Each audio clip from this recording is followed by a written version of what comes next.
of the rivers, of the flowers. It is beyond the power.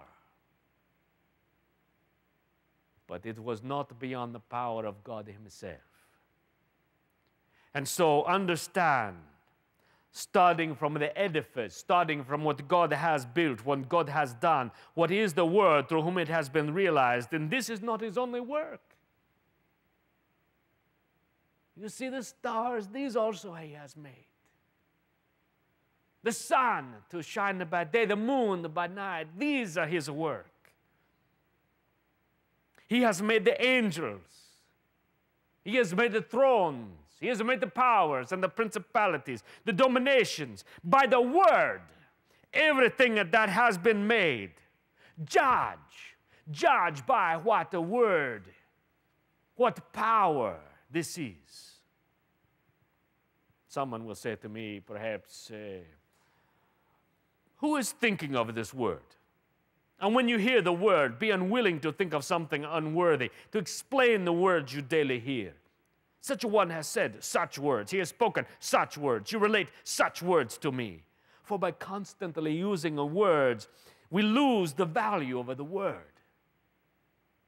Thus, when you hear, in the beginning was the Word, so you imagine of something of little value, because words to you, they are of little value. But this word is not of little value. It is of the greatest value, because when we hear this word, we must understand that the Word was made the flesh and dwelt among us, that this Word is God. Be unwilling to believe that He, the Word, Jesus, was made. He was not made. He was from the beginning. And through Him, everything that has been made was made. And lest you be not remade through the Word, through whom all things are remade. For you, this truth must be. You have already been made through the Word, because He has made everything. But it is necessary that you be remade through the Word. But if your faith in the Word is touched by error, you cannot be remade through the Word. And if it has fallen your lot to be made through the Word, so that through it you were made through yourself, you are defective. If you are defective through yourself, it is necessary that the one who has made you should remake you. If you have deteriorated through yourself, it is necessary that the one who has created you should recreate you. It is by the renewing of our minds that we are made new through the blood of Jesus Christ. But how can you be recreated through the Word if you think ill of the Word? If you think that the Word was made, if you think that the Word was not made flesh and dwelt among us.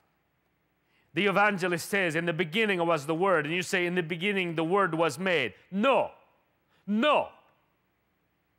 not in the beginning was the Word was made. He says all things were made through Him.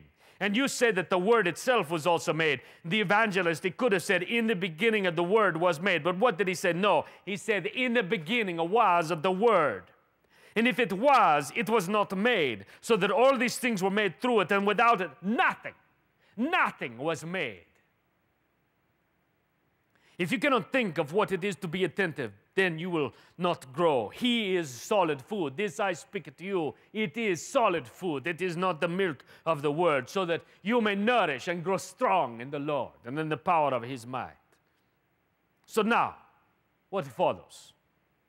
All things were made through Him, and without Him there was made nothing. See that you do not think that nothing was something. Many hear this word and they think wrongly. Without Him, nothing has been made. They are accustomed to think that nothing is something. They are accustomed to think that nothing is something, and that sin is something. And so sin must have been made by Him. But sin was not made by Him. that means sin is nothing. It is evident that sin is nothing. And when the men choose to sin, when the men choose sin, they choose nothing. They would give their lives for nothing. They would lose their families for nothing. They would give all their wealth for nothing. Because sin, it is nothing. It was not made by him, by the Word. And the idol was not made to the Word. It is a human form, yes. But it is man himself who was made through the Word. For the human form, for the idol was not made through the Word. And it is written, we know that the idol is nothing. Again, Paul, he writes in 1 Corinthians, that has not been made through the Word, but made through him are all things which are naturally made, all that is in creatures, absolutely all that dwells in heaven, all that shines in the firmament, that which flies above in the sky, that which swims in the sea, whatever moves in the universe, every creature without exception.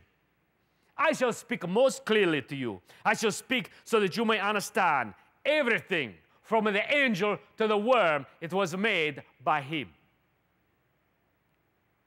What is there more elevated among the creatures than the angel? What is more lowly than the worm?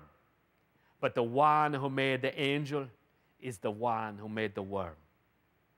He made the angel worthy of heaven. He made the worm worthy of earth. But he who created fixed the place of things. And if he had placed the worm in heaven, you would say, oh, this is not right. This is not good. You would even perhaps be so proud as to rebuke him for what he has done. It pleased him to make the angels. But if it had pleased him to make the angels like the worm, you would rebuke. And yet, it is almost what God did. See, it is almost what God did. For all men are born of flesh. And what are we as men if we are not worms? And from these worms God made angels. If the Lord said of himself, I am a worm and not a man, Psalms writes this. Who would hesitate to say what is written in the book of Job? How much more is man from decay and the son of man a worm? He said, first of all, man is from decay. And next, the son of man is a worm, because the worm is born from decay. Man is decay, and the son of man is a worm. This is what he willed to become for you. Can you not see how great, how wonderful this is? This truth, that the Word was made flesh for you. The one who in the beginning was the Word, and the Word was with God, and the Word was God. Why did he become that for you? Why did he make himself a worm, a man, for you, for me? In order to nourish you. All things have been made through him, and without him nothing has been made.